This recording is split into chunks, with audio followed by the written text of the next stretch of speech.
औज़ुबिल्लाहिमिनश्शैतानिर्रजीम बिस्मिल्लाहिर्रहमानिर्रहीम जी अस्सलाम वालेकुम। कैसे हैं स्टूडेंट्स?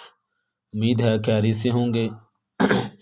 आज हम 7 क्लास की मैथमेटिक्स करेंगे, जिसमें हमारा जो यूनिट है वो 8 है और इसकी एक्सरसाइज कंटिन्यू 8.1 है और इसमें क्वेश्चन नंबर 1 और 2 मैं अपनी प्रीवियस वीडियो में करवा चुका हूँ। तो आज हम इंशाल्लाह इसका क्वेश्चन नंबर 3 करेंगे।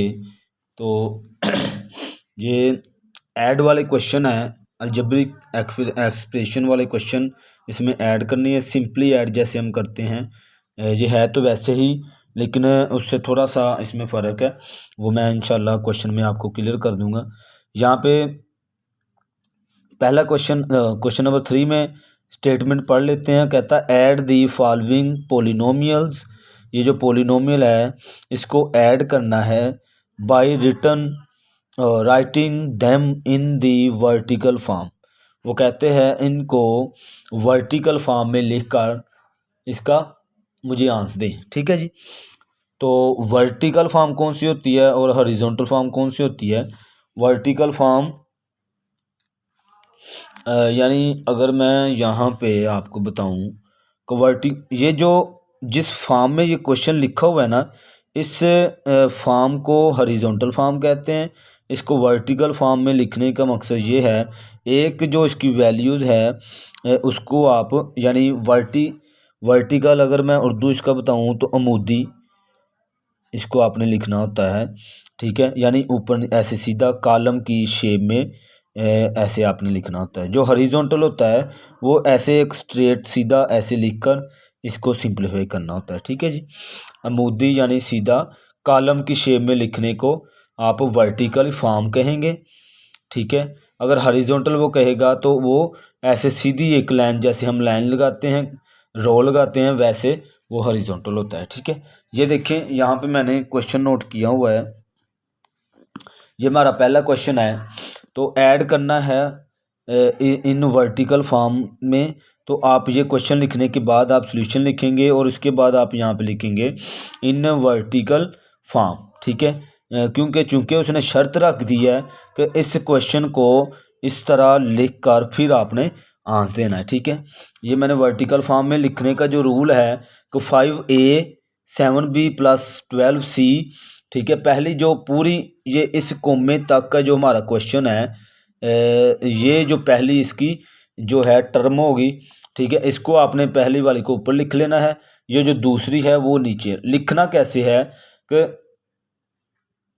इसका जो पहला क्वेश्चन अपना टर्म है, पहला नंबर है वो 5a है, तो दूसरे में कोमे के बाद जो हमारा होगा वो भी 5, अगर जो भी होगा लेकिन वेरिएबल जो सेम है। ये देखें, अगर मैंने यहाँ पे नोट किया है, मैंने पहले नोट कर लिए थे इसलिए कि मैंने कहा चलो जो हमारा वक्त जो है वो जो टाइम है वो बच जाए। ठीक है ना, तो यहाँ पे 5a है और इसके नीचे आपने ए वाली जो ए वेरिएबल वाली वैल्यूज होगी वो इसी की सीध में लिखेंगे आप, यानी 7a। ठीक है, आगे 7b था यहाँ पे, तो दूसरी में भी हमने वो ढूंढना है, जो b वाली वैल्यू होगी उसको उसके नीचे आपने सीध में लिखना है। ठीक है, और ये 12c है, तो c वाली जो वैल्यू वो c के नीचे ही आप लिखेंगे। ठीक है, अब आपने प्लस करना है, सिंपली प्लस है। तो आपको पता होगा जिस अपना नंबर के साथ कोई यहाँ पे साइन कोई नहीं होता, साइन यानी प्लस माइनस या कोई साइन ना हो, या मल्टीप्लिकेशन का डिवाइड का, तो वहाँ पे प्लस का साइन होता है। ठीक है, ये आपने याद रखना है। जो खाली से हमने लिखे होते हैं 1 2 3 4 5 6, ये इनके साथ प्लस होता है लेकिन लिखते नहीं है, वो प्लस की वैल्यू होती है। ठीक है, अगर माइनस लगा हो तो वो माइनस की वैल्यू होती है, अदरवाइज अगर कोई साइन नहीं है तो प्लस की। अब ये प्लस होंगे, प्लस प्लस प्लस, तो 7 और 5 अगर प्लस करें तो आपके पास सिंपली जैसे हम आम प्लस करते हैं वैसे ही लिखेंगे यहाँ पे 12a। ठीक है, और दूसरी बात, इस a वाली वैल्यू का b वाली वैल्यू के साथ कोई रिलेशन नहीं, कोई ताल्लुक नहीं है। ये ना हो आप प्लस करें, यहाँ पे 12 आ रहा है तो आप 2 लिखकर 1 कैरी ले जाएं, या जो भी करें, ऐसे नहीं करना है। ठीक है, और इसमें दूसरी बात, आप यहाँ पे ये नहीं है कि आप इधर से प्लस करना शुरू करें या इधर से, आप जिधर से मर्जी शुरू कर सकते हैं प्लस करना। ठीक है, आगे फिर यहाँ पे प्लस आ गया, इन दोनों को प्लस करेंगे तो 17 बी, इन दोनों को प्लस प्लस प्लस, फिर इन दोनों को प्लस करेंगे, 12 को 8 में प्लस करें तो आपके पास 20 आ जाएगा। और सी जो इसके साथ वेरिएबल है वो सेम आ जाएगा नीचे, ठीक है, वैसे ही सेम हम लिख देंगे, ठीक है। तो ये इसका आंसर होगा। आगे इसका पार्ट नंबर 2 देखें। क्वेश्चन लिखा हुआ है कोमे के बाद पहले मैंने ये पहली वाली वैल्यू ये देखें, मैंने ये लिख ली है, और ये इन वर्टिकल फॉर्म मैंने इसलिए लिखा क्योंकि उसने जो शर्त रखी हुई है ए का square plus 2ab plus b का स्केयर, ये मैंने पहली फॉर्म लिख ली है। अब जो दूसरी है इसमें हमने देखना है, पहले ए का स्केयर था तो इसके नीचे वही ए का स्केयर ही आना चाहिए, ठीक है। अब दूसरी रकम है 2ab, तो इधर से भी 2ab वाली रकम ही उसके नीचे आएगी, ठीक है, वो माइनस की है। बी का स्केयर है तो तीसरी रकम बी का स्केयर ही बी के स्केयर के नीचे आएगी। अब इसको सिंप्लीफाई करना है, इन दोनों के साथ क्या है यहाँ पे प्लस, तो प्लस प्लस प्लस हो जाएगा। तो ए में ए के स्केयर में जब ए का स्केयर प्लस करते हैं तो वहाँ पे 2 हो जाता है, ठीक है जी। तो ये ए है ये वैसे का यानी स्केयर है वैसे का वैसा है, यानी अगर इसके साथ यहाँ पे कोई रकम नहीं है, कोई नंबर नहीं है, तो यहाँ पे 1 है लिखा हुआ, लेकिन शो अलजबरिक एक्सप्रेशन में अलजबरे में 1 शो नहीं करते, ठीक है। इसलिए ये 1 और ये 1 प्लस हुआ तो 2 हो गया, और ए स्केयर वैसे ही आ गई, यहाँ पे 2a स्केयर हो गया। मैं अब आगे देखें यहाँ पे कि ये प्लस का 2ab है और ये माइनस का 2ab। अब ये दोनों सेम है तो इसको हम क्या कर, जैसे अगर यहाँ पे -2 आ जाए और +2 आ जाए तो हम क्या करेंगे, जो दोनों ख़त्म हो जाएंगी तो 0 आ जाएगा। तो इसी तरह ये है, ये सेम है, तो जब हम इसको यानी कि काट देंगे, काट सकते हैं यहाँ पे इसको इसके साथ ऐसे काट दें तो बस ये रकम ख़त्म हो गई है यहाँ से। अब ये प्लस है, ये भी प्लस है, तो प्लस प्लस प्लस, तो इसके साथ भी यहाँ पे 1 है, लेकिन अलजबरे में लिखते नहीं है, इसके साथ भी प्लस है, तो 1 को 1 में प्लस किया तो ये 2b वैसे का वैसा स्केयर आ जाएगा, ठीक है। तो यही हमारा इसका ये आंसर होगा, ठीक है। आगे क्वेश्चन नंबर पार्ट नंबर 3 करेंगे हम।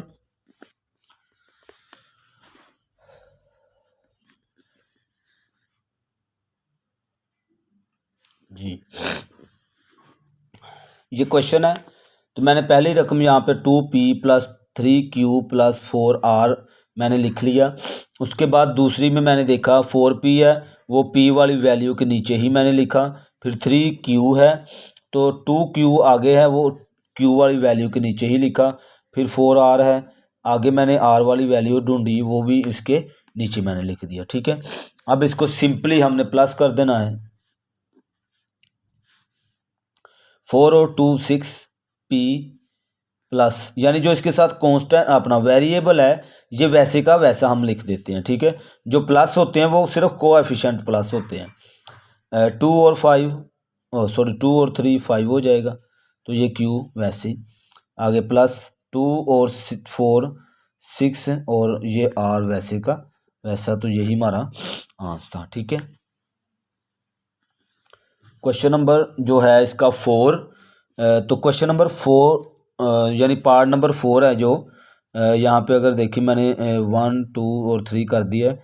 4 में यहाँ पे जो इस क्वेश्चन में 3 जो है वैल्यूज़ दी हुई हैं, ये कोमा यहाँ पे 1 हो गई, ये दूसरा कोमा यहाँ पे 2 और ये 3 होगी, ठीक है।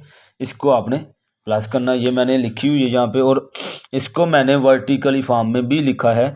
कैसे, अब 7x का क्यूब ये मैंने लिख लिया, प्लस 12 x का क्यूब वो भी मैंने लिख लिया, और प्लस 6 x प्लस 21। अब यहाँ पे जी यहाँ पे अगर आप देखें कि ये देखिए 7x का क्यूब प्लस 12x का क्यूब, अब ये दोनों, ये भी क्यूब है ये भी क्यूब है, यहाँ पे प्रिंटिंग में गलती हुई है कहीं पे उनसे ना, तो आप इसको ना स्केयर बना लें। यहाँ पे बुक के जो क्वेश्चन है इस पे अंदर आप इसको स्केयर बना लें, फिर आप इसको सिंप्लीफाई करें, क्योंकि कोई भी क्वेश्चन नहीं ऐसा है तो वो सेम जो है अपना वेरिएबल वाली एक ही लाइन में वो क्वेश्चन दे दे, तो यहाँ पे आप स्केयर लिख लेंगे। तो मैंने भी यहाँ पे ऐसे ही लिख लिया हुआ है, तो आप इसको यहाँ पे स्केयर कर लेंगे। ठीक है जी। अच्छा, तो मैंने ये जो यहाँ से कोमे तक की जो वैल्यू है ये मैंने पहले यहाँ पे ऊपर लिख ली। अब उसके बाद यहाँ पे 10x का स्केयर है, तो वो मैं 12x के स्केयर के नीचे ही लिखूँगा, क्यों इसके नीचे मैंने खाली जगह यहाँ पे छोड़ दी है, क्योंकि जो दूसरी ये वैल्यू है यहाँ पे कोई भी x का क्यूब वाली रकम नहीं है। ठीक है, आगे है 15x, तो यहाँ पे जो 15x मैं 6x के नीचे लिखूँगा। यहाँ पे देखें 6x के नीचे मैंने x वाली वैल्यू सेम वेरिएबल वाली नीचे लिखी। आगे 21 कांस्टेंट है, तो उसी के नीचे मैंने कांस्टेंट यहाँ पे 9 था वो मैंने उसी के नीचे लिखा। अब तीसरी इसकी जो वैल्यू दी हुई है उसने 15x का क्यूब। अब ये तीसरी लाइन में हमने लिखना है इसको, तो ये 15x का क्यूब मैंने 7x के क्यूब के नीचे लिख दी। ठीक है, उसकी सीध में। आगे यहाँ पे 7x है, ये x का स्केयर और ये x का स्केयर। तीसरी जो रकम है यहाँ पे x का स्केयर नहीं है, क्योंकि हम ये जगह मैंने देखें खाली छोड़ दी हुई है, और इसको 7x को मैंने इन दोनों x वाली वैल्यू के नीचे लिखा 7x। अब कांस्टेंट जो 14 था वो मैंने कांस्टेंट के नीचे लिख दिया। ठीक है, अब सिंपली आप इसको प्लस करेंगे। 7 को अगर आप प्लस करें 15 में, तो आपके पास आ जाएगा यहाँ पे 22x का क्यूब, और आगे ये प्लस, और 10 में 12 प्लस करें तो यहाँ पे भी 22x का स्क्वायर, आगे प्लस, इनको प्लस करें तो ये हो जाएगा हमारे पास 28x। ठीक है जी, आगे प्लस, इनको सिंपली प्लस करें आप तो आपके पास हो जाएगा 44, 30 और 4 44। ठीक है, तो ये था हमारा बहुत ही सिंपल प्लस। वैसे प्लस तो मुझे उम्मीद है आपको प्लस आती होगी, इसलिए मैं ये डायरेक्ट किए जा रहा हूँ प्लस, क्योंकि प्लस जो है हम अपना 1 क्लास से पढ़ते आ रहे हैं, तो इसलिए मैं ये जो प्लस है वो जल्दी जल्दी से किए जा रहा हूँ। आगे अब हमारा क्वेश्चन नंबर जो है वो क्वेश्चन नंबर यानी पार्ट नंबर 5 है। तो पार्ट नंबर 5 में भी यहाँ पे अगर देखें आप, तो उसने 1 यहाँ तक एक अपना वैल्यू दी हुई है, फिर दूसरी, और यहाँ पे ये अब उसको मैंने यहाँ पे नोट कर लिया है। तो आपको मैंने बताया है कि जब भी आपने पहली एक लाइन तो लिख ली, जो दूसरे अपना वैल्यूज़ है उसमें आपने सेम जो है वेरिएबल उसको देखना है। यानी अगर x का क्यूब ऊपर है तो नीचे जो हमने उसकी वैल्यू लिखनी है वो भी x के क्यूब वाली ही लिखेंगे। ठीक है, ये x का स्क्वायर, ये भी देखें सेम, मैंने इनको सेम वाली को सेम लिख लिया। ठीक है, अब इसको आप सिंपली प्लस कर लेंगे तो आपके पास यहाँ पे आंसर आ जाएगा। यहाँ पे भी प्लस है और यहाँ पे भी क्या है प्लस, इन दोनों को आपने प्लस किया तो आपके पास आ गया यहाँ पे 17x का क्यूब। ठीक है, वेरिएबल जैसे लिखा होता है वैसे हम उसके साथ लिख देते हैं। ये जो 3 है ये यहाँ पे प्लस का है।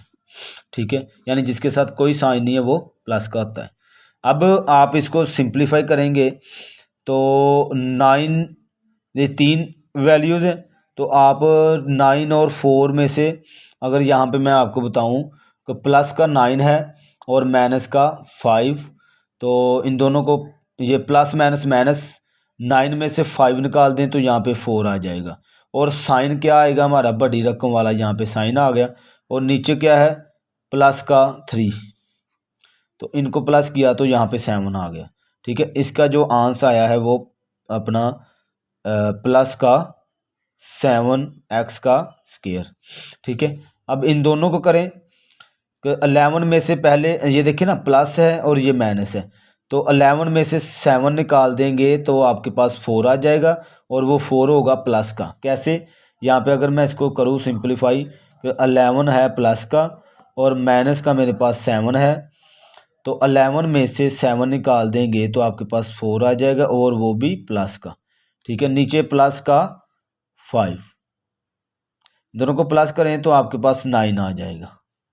ठीक है जी, तो 9 यहाँ पे हम यानी कि प्लस का 9 है, तो प्लस का 9, और ये जो एक्स वेरिएबल है ये वैसे का वैसा लिख देंगे नीचे। अब 11 में 12 प्लस करें तो होता है यानी 11 प्लस 12, इन दोनों को प्लस करें तो आपके पास आ जाएगा 3 और 2 23, और जो माइनस का ये 13 है, यानी ये प्लस का हो गया और माइनस का यहाँ पे 13 आ गया। ठीक है, इनको आप माइनस कर देंगे, यानी प्लस माइनस क्या होता है माइनस। 3 में से 3 0, 2 में से 1 1, तो यहाँ पे प्लस का ये प्लस का आता है क्योंकि बड़ी रकम के साथ क्या है प्लस, यानी जो बड़ी रकम के साथ साइन होगा आंसर में हम वही साइन लगाएंगे। ठीक है, तो यहाँ पे प्लस का यहाँ पे 10 आ गया, तो यही हमारा इसका आंसर था। तो उम्मीद है इस क्वेश्चन की भी अच्छे से आपको समझ आई होगी। वैसे सिंपल प्लस थी, कोई इतना मुश्किल नहीं था। तो मज़ीद अगर आपने कोई क्वेश्चन कुछ पूछना हो तो आप पूछ सकते हैं कमेंट करके। अल्लाह हाफिज़।